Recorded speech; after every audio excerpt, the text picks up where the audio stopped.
The morning mist clung to Kandahar Air Base like a shroud, masking the skeletal remains of what had once been the pride of the coalition's air fleet. Air Marshal Valentina Reaper Kozlov stood before the twisted wreckage of an F-22 Raptor, its titanium frame grotesquely bent, hydraulic fluid pooling beneath like black blood. The engine bay gaped open, revealing a mechanical heart that had been silent for 73 days. 73 days since the bird had taken shrapnel during Operation Nightfall, and 73 days since anyone had figured out how to resurrect it. The prisoner shuffled forward in chains, orange jumpsuit stark against the pre-dawn gloom. Captain Marcus Ghost, Petrov had been the Soviet Union's most gifted aeronautical engineer before his world collapsed. Now he was a war criminal, captured 3 months ago after his modified MiGs had torn through NATO formations like wolves through sheep. His eyes, still sharp despite months of confinement, swept across the damaged Raptor with professional interest. "You expect me to believe this man can fix what our best engineers cannot," Colonel James Hammer Rodriguez whispered to Kozlov, skepticism dripping from every word. The base's chief maintenance officer had watched 17 specialists fail to diagnose the engine's mysterious ailment. Computer diagnostics showed green across the board, yet the Pratt & Whitney F-119 refused to ignite. Kozlov's weathered hands traced the aircraft's wing edge, remembering when she'd been dismissed as just another pretty face in a flight suit 20 years ago. Back then, male pilots had questioned her every decision until she'd proven herself in the crucible of combat. Now, as the highest-ranking female officer in theater, she faced a different kind of skepticism. The Pentagon brass whispered she was too emotional, too willing to take risks. This moment would either vindicate her unorthodox methods or end her career. "If you fix this engine," she said, her Russian accent barely detectable after decades in American service, "I'll personally refuel your jet." The words hung in the desert air like a challenge, witnessed by a dozen skeptical faces. It was an impossible promise. Prisoners didn't get to fly coalition aircraft. But something in Petrov's expression shifted, a spark of interest flickering behind tired eyes. The stakes couldn't be higher. Intelligence suggested enemy forces were massing for a major offensive, and every available aircraft would be crucial. The Raptor represented more than just another fighter. It was a symbol of technological superiority, a psychological weapon that kept enemy pilots grounded in fear. Without it, the upcoming battle would be infinitely more costly in human lives. Petrov knelt beside the engine, his shackled hands surprisingly gentle as they explored the damaged components. "This is not mechanical failure," he murmured in heavily accented English. "This is sabotage. Someone who knew exactly what they were doing." The revelation sent shockwaves through the assembled personnel. If he was right, they had a traitor among them, and time was running out. The first drops of rain began to fall, each one carrying the weight of impending doom. In 12 hours, the offensive would begin, and they were one fighter short of a full squadron. The prisoner held their fate in his hands, and Air Marshal Kozlov had just made a promise that could either save them all or destroy everything she'd spent her life building. Within the base's command center, secure communications crackled with urgent updates. "Foxtrot 27, this is Control. We have movement on the eastern perimeter. Large formations heading this way. ETA 6 hours. The countdown had begun, and with it, the most desperate gamble of Kozlov's career. She watched as Petrov worked, knowing that trust, the most dangerous currency in warfare, had become their only hope for survival. The sun climbed higher, burning away the morning mist to reveal the harsh reality of their situation. The base was surrounded, outgunned, and down one critical aircraft. Everything depended on whether an enemy engineer could resurrect the machine designed to destroy his homeland. The irony wasn't lost on anyone present, least of all Air Marshal Kozlov, who had built her reputation on turning impossible situations into victories.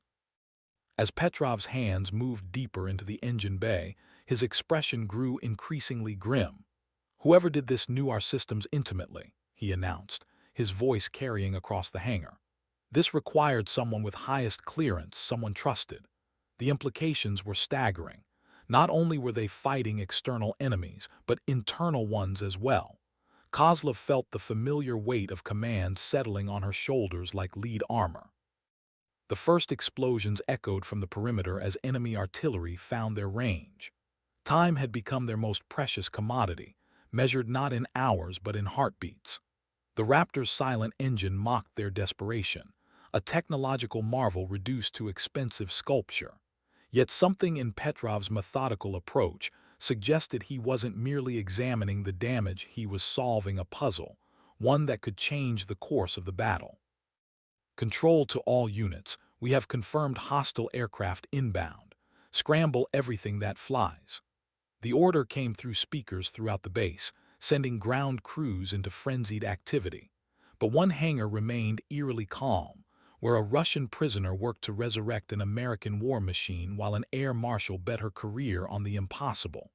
The stakes had never been higher, and failure would cost more than just their lives. It would cost the war itself.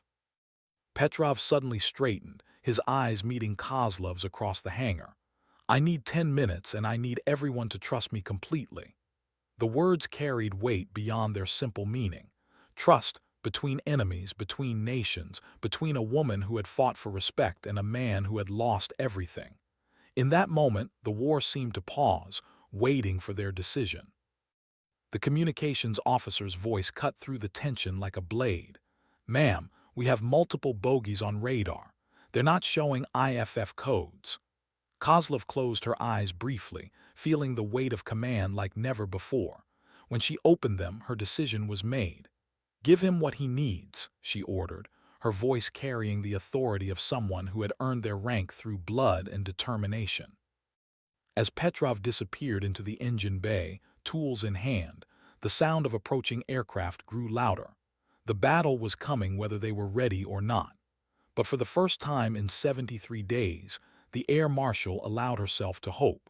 The prisoner had seen something others had missed, and his confidence was infectious. Perhaps the impossible was simply another word for what hadn't been attempted yet. The base's defensive systems came online with electronic whines and mechanical clicks. Surface-to-air missiles swiveled toward the approaching threat, while ground crews fueled and armed every available aircraft. But all eyes remained on Hangar 7, where a war criminal worked to save the lives of his enemies. The irony of the situation wasn't lost on anyone present, but survival had a way of making strange bedfellows of former enemies. Rodriguez approached Kozlov, his expression troubled. "Ma'am, even if he fixes it, who's going to fly it? Henderson's in the hospital, Martinez is grounded with a concussion, and Thompson." He didn't need to finish. Thompson had been their best Raptor pilot until yesterday's reconnaissance mission went sideways. Now they had a potential aircraft with no qualified pilot, adding another layer to their impossible situation. Kozlov's smile was sharp as a blade. "I'll fly it myself." The words sent shockwaves through the assembled personnel. Air marshals didn't fly combat missions. They commanded from safety, coordinating battles from bunkers and situation rooms. But Kozlov had never been a typical officer, and desperate times called for desperate measures. Her flight qualifications were current, even if her superiors would court-martial her for taking such risks. The sound of Petrov's work echoed through the hangar as he traced wiring harnesses and tested connections.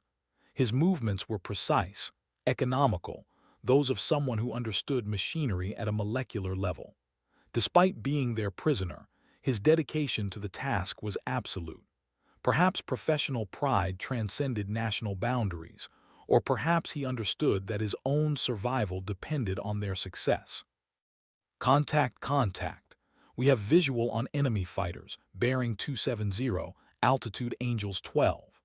The radio chatter intensified as their outer defenses engaged the first wave of attackers.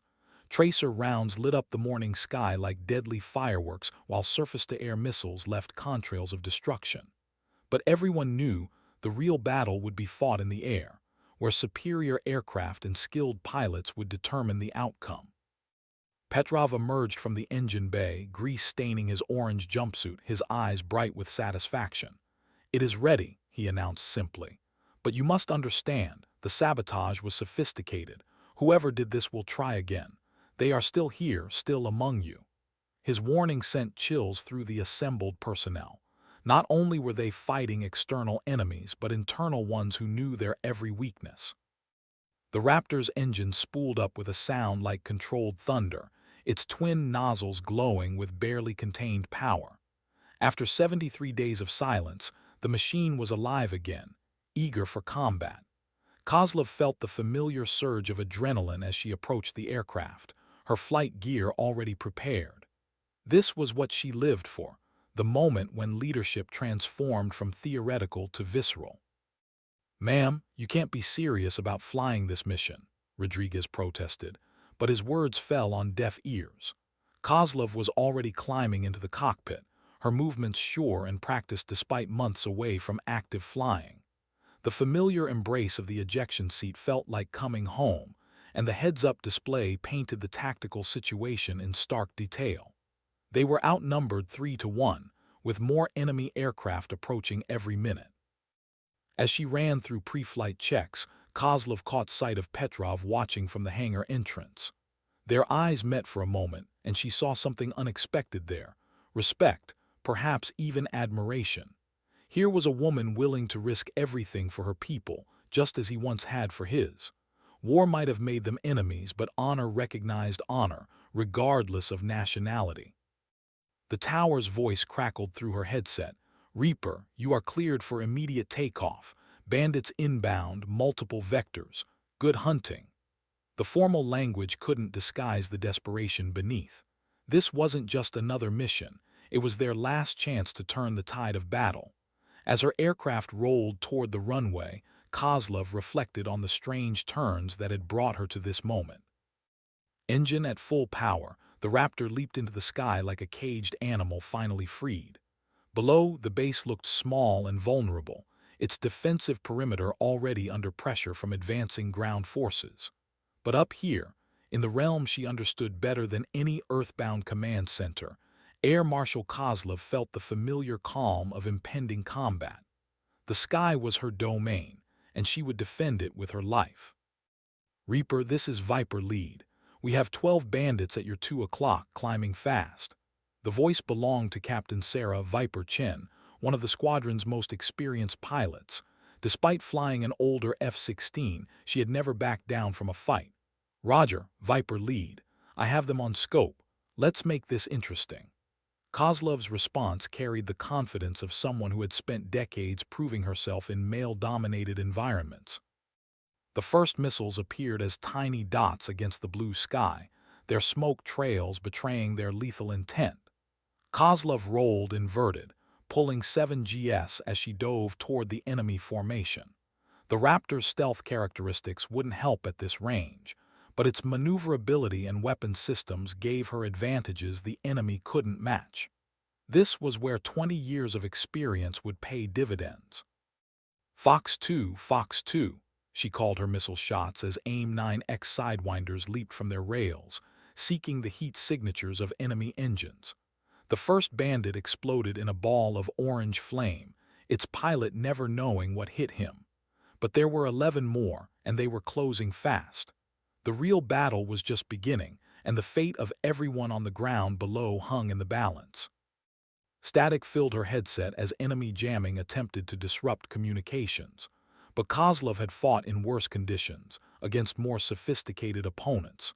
The key was staying calm, thinking 3 moves ahead, and never underestimating the enemy's determination. As she banked hard left, pulling her aircraft through a punishing turn, she caught sight of enemy reinforcements on the horizon.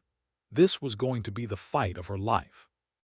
The radio burst to life with multiple voices reporting targets, calling shots, and coordinating the defense. Through it all, one thought dominated Kozlov's mind. The Russian prisoner had kept his word. The engine ran perfectly, responding to her commands with mechanical precision. Trust, she realized, was indeed the most powerful weapon in any arsenal. Now she had to prove worthy of that trust by winning an impossible battle. Below, Petrov watched the aerial combat unfold, his trained eye following the contrails and explosions with professional interest. Despite being their captive, he found himself hoping the Air Marshal would succeed. There was something admirable about her determination, her willingness to lead from the front rather than hide behind rank and protocol. Such courage deserved to be rewarded, regardless of nationality or politics. The sky erupted in violence as more aircraft joined the battle. Friendly and enemy fighters swirled in deadly spirals, each pilot fighting for survival while trying to protect their comrades. Kozlov found herself engaged with two enemy fighters simultaneously, her aircraft dancing between their firing solutions while she sought her own opportunities. This was aerial combat at its most pure, skill against skill, machine against machine. "Reaper, break right. You have a bandit on your six." Chen's warning came just in time. Kozlov pulled her aircraft through a vertical climb that would have grayed out a less experienced pilot, but her vision remained clear as she reversed course and lined up behind her pursuer. The enemy pilot was good, but not good enough. Her cannon burst shredded his aircraft's wing, sending him into an uncontrolled spin. The ammunition counter showed she was running low, and fuel was becoming a concern. But the battle was far from over. Intelligence reports indicated this was only the first wave of a coordinated assault designed to overwhelm their defenses through sheer numbers. As she engaged another enemy fighter, Kozlov wondered if one repaired Raptor would be enough to change the course of the battle. Her question was answered as enemy ground forces began their assault on the base perimeter. Explosions bloomed across the runway as artillery found its range, and small arms fire echoed from multiple directions.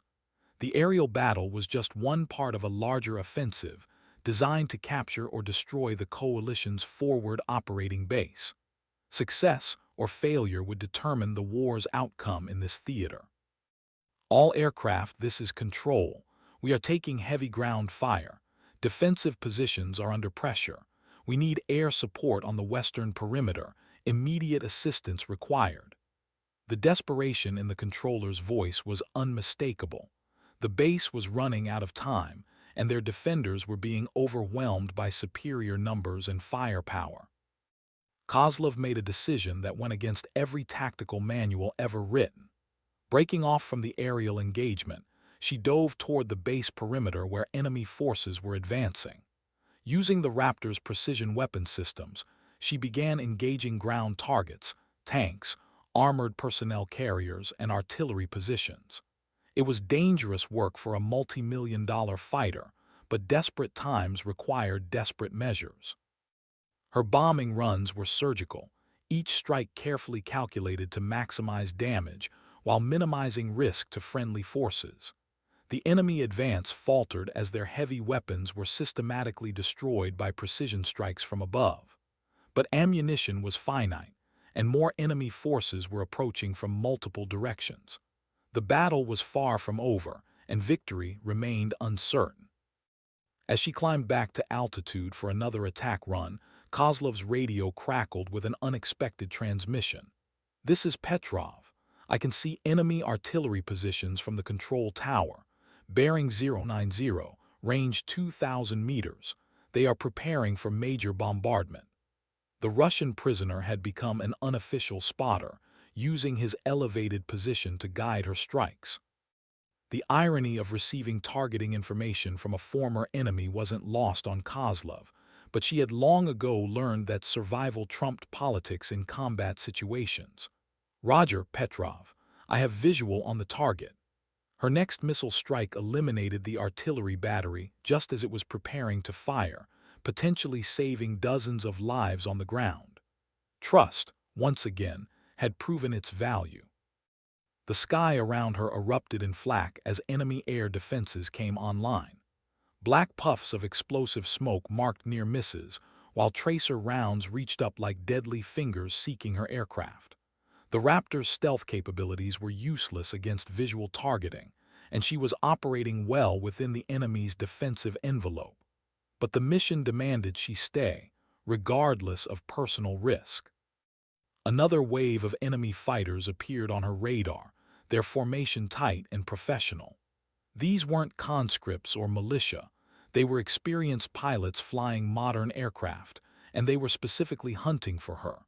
The Raptor had become a priority target, its effectiveness in disrupting the ground assault making it a threat that couldn't be ignored. Reaper, you have multiple bandits inbound from the north. Suggest you egress immediately. The warning came from one of her wingmen, but Kozlov was already committed to another attack run. The enemy had positioned mobile SAM launchers near civilian structures, making them difficult targets for conventional bombardment. Only precision strikes from above could eliminate them without massive collateral damage. Her final missile found its mark, eliminating the SAM threat just as enemy fighters arrived overhead. With no ammunition remaining and fuel running critically low, Kozlov faced the most difficult decision of her career.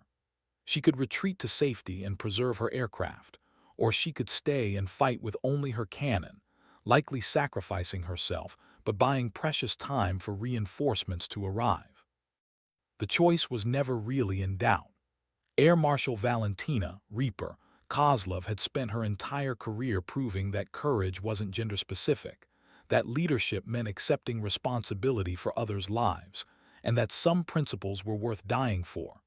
As enemy missiles streaked toward her position, she smiled grimly and prepared for the fight of her life. But fate had other plans. As the enemy formation closed in for the kill, new contacts appeared on radar, friendly aircraft arriving from the east in overwhelming numbers. The reinforcements had finally arrived, turning the tactical situation completely around. What had seemed like certain defeat suddenly became possible victory, and the tide of battle shifted in their favor. The final phase of the engagement was swift and decisive. Overwhelmed by superior numbers and caught in disadvantageous positions, the enemy forces began withdrawing under cover of their remaining aircraft. The immediate threat to the base had been neutralized, though everyone knew this was merely the first round in a longer conflict. As Kozlov's aircraft touched down on the damaged runway, she was greeted by cheers from ground personnel who had witnessed her impossible mission. But her first stop wasn't the debriefing room or medical facility. It was Hangar 7, where a Russian prisoner waited with an expression of quiet satisfaction. He had kept his word, and against all odds she had too. "The jet is fueled and ready," she told Petrov as she removed her helmet, sweat-darkened hair framing a face marked by exhaustion and determination. It was an impossible promise to keep. Prisoners didn't get to fly coalition aircraft. But as she looked into his eyes, she saw something that transcended nationality or politics. They were both professionals who understood the bonds forged in combat. The paperwork would take months to sort out, and the political ramifications would echo through both governments. But in that moment, standing in a damaged hangar beside a repaired fighter, two warriors from different worlds had found common ground. Trust, respect, and honor had proven stronger than the artificial boundaries created by war and politics. Rodriguez approached with obvious reluctance, bearing the weight of military protocol and impossible situations. "Ma'am, about the prisoner. Headquarters is asking questions about his continued usefulness and the security implications of his knowledge." The unspoken message was clear. Decisions would have to be made about Petrov's future, decisions that could affect his survival. Kozlov's response was immediate and uncompromising.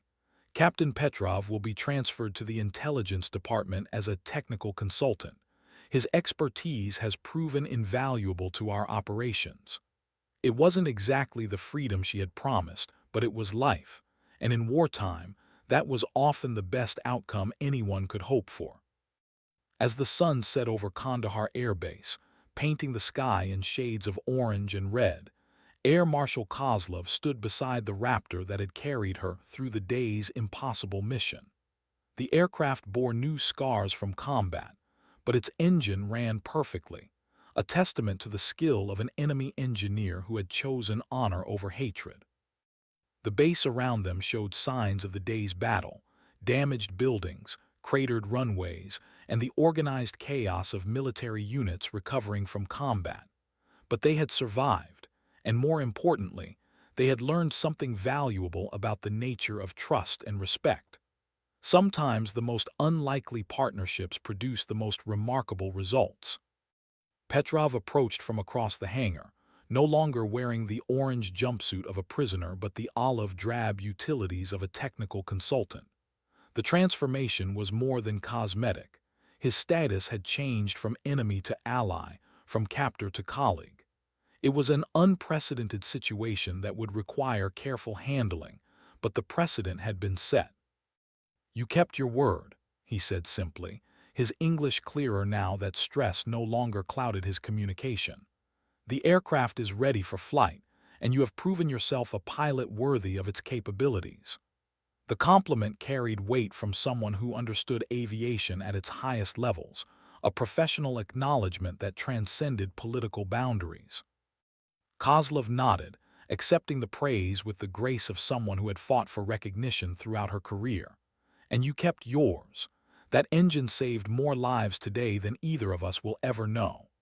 The mutual respect was evident, built on shared experience and proven reliability under impossible circumstances. The intelligence debriefing would reveal the full extent of the sabotage network operating within the base. Petrov's expertise in identifying the sophisticated attack on the Raptor's systems led to the discovery of 3 more compromised aircraft and the eventual capture of the enemy agent responsible. His transition from prisoner to asset had been validated by results. In the weeks that followed, the partnership between the Russian engineer and American Air Marshal would become the stuff of legend. Their collaboration led to significant improvements in aircraft security protocols and the development of new diagnostic techniques that could identify sabotage attempts before they could disable critical systems. But perhaps more importantly, their story became a symbol of what was possible when professional respect transcended political boundaries. In military academies and flight schools around the world, the tale of the air marshal who trusted an enemy prisoner became required reading, a case study in leadership under impossible circumstances. The final chapter of their story was written months later, when Captain Marcus "Ghost" Petrov received official asylum and eventually became a naturalized citizen. Air Marshal Kozlov personally attended his swearing-in ceremony, standing beside a man who had proven that honor and expertise could bridge any divide. Their friendship endured long after the war ended, a testament to the bonds forged in combat and the trust earned through shared adversity. When Kozlov eventually retired from active duty, Petrov was among the speakers at her ceremony, praising the leader who had seen potential where others saw only risk. The Raptor they had saved together was eventually retired to a museum, its placard telling the story of an impossible day when an enemy engineer and a female air marshal proved that trust could accomplish what technology alone could not. Visitors often paused at the display, struck by the reminder that humanity's greatest achievements often came from the most unlikely partnerships. Years later, when military historians analyzed the battle, they would identify it as a turning point, not just in the tactical situation, but in the evolution of warfare itself. The day had proven that victory belonged not to the side with the most advanced weapons, but to those who could adapt, trust, and find strength in unexpected places. The legacy of that day lived on in the careers of the pilots who witnessed it, the engineers who learned from it, and the leaders who were inspired by it. Air Marshal Valentina Reaper Kozlov had bet her career on an impossible promise and won something far more valuable, proof that leadership meant seeing potential where others saw only problems.